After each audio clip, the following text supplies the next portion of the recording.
Origami begins with something simple, a single sheet of paper. But behind every fold lies focus, balance, and precision. We're celebrating Origami Day by crafting two timeless designs, a lotus flower and a paper crane, starting with the most essential step, creating the perfect square. We'll start by cutting our base square using the Excel Blades K1 craft knife, self-healing mat, and metal ruler. Now we are going to create a lotus. Start with a square sheet of paper. Fold it in half, unfold, then fold it the other way, both diagonals too. This will give you a grid of guiding creases. Now, fold each corner into the center, forming a smaller square. Smooth out the edges as you go. Next, take each new corner and fold it into the center once again. Do it one more time.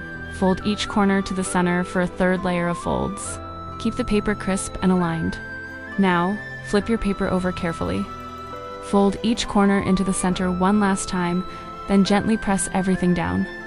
Here's where the magic happens. Starting from the bottom layer, lift each flap outward.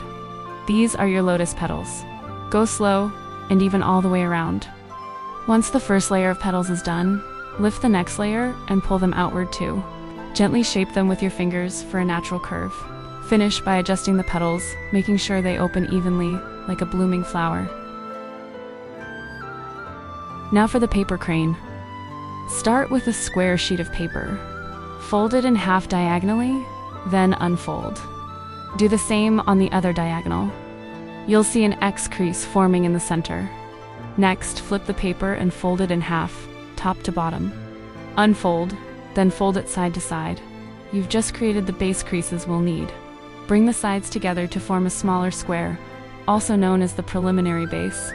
Make sure all the corners line up neatly. Take one of the lower edges and fold it toward the center crease. Repeat on the other side. Then fold the top triangle down. This helps lock in your creases. Unfold everything, then gently lift the bottom flap upward, reversing the folds as you go. Press it flat, that's your petal fold. Flip and repeat on the other side. Now, fold the outer edges toward the center line on both sides. These will become the crane's neck and tail.